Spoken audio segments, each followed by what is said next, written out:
Good morning, great people. Thanks for tapping back into another Monday Matters segment. Today is December 13th, 2021.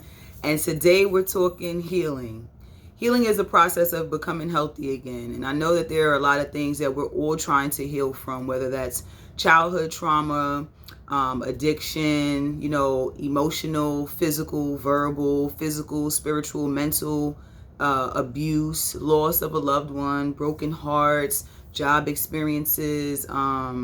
There are just so many different things that we're all trying to heal from. And although healing is not an overnight thing, it is possible to heal.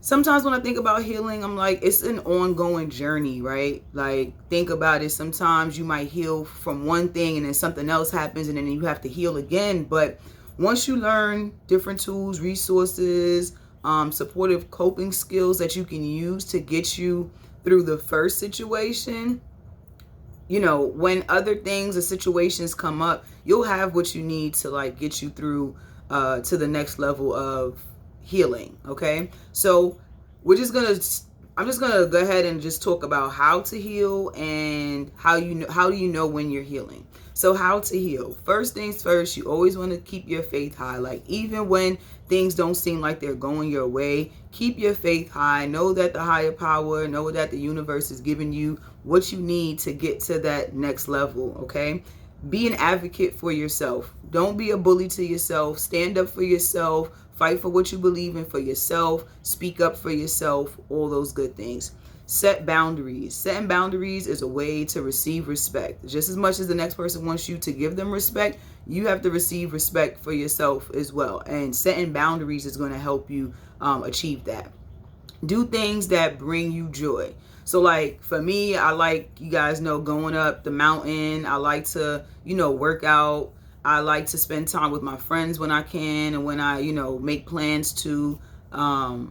I like to paint, of course, or be in something creative. I like being outdoors. So those are things that bring me joy. So do more of the things that bring you joy. Practice mindfulness. That's a great way for you to center back into the present moment. Okay, write down your negatives. Write them down on a sheet of paper, and then ball that sheet of paper up and throw it away. Throw it away. Do that as many times as you need to continue to heal, okay? Rewrite your own story, meaning, yes, you were a victim, but how did you become the victorious one out of that situation? So focus more on your victory instead of being a victim. Change that story around and make it more empowering, how you were resilient and how you made it through the situations that you went through. When you're talking to someone and they stir up some emotional spaces for you, learn how to talk less. Pause when you're communicating so that you can give yourself that time to cool off and refocus yourself to, be mindful of what you're saying or of what you're trying to say. Okay? Process what happened. Don't focus too much on placing blame on yourself or on the other person, and accept it. That's one of the key things in healing. Like, you're going to have to learn how to accept what occurred, and these are things that we've talked about in the previous video. So if you find like I'm being redundant, it's intentional, because we have to practice these habits in order to move forward. Something else that has helped me is expressive writing down when I'm feeling good, when I'm feeling bad, when I'm not feeling my best, whatever. It gives me the space and opportunity to always revisit those journal entries to see the progress that I've made, or to see like where I still was stuck or still was challenged with, stepping up to that next level of myself. Avoid yes people. When I say yes people, I mean avoid people who are just going to tell you yes and validate with, your feelings, but not share supportive, constructive feedback or supportive words of encouragement. Those people who are just like, egging you on or supporting the negativity of what you're feeling, and they're not giving you a space to create solutions to the issue. Try to stay away from those people and avoid like sharing your experiences with them. Yes, you want somebody who's going to help you say, hey, yes, you were a victim, but you also want someone who's going to be able to say, you've been through that, but what can we do to help you move forward from that? Okay. So how do I know that I'm healing?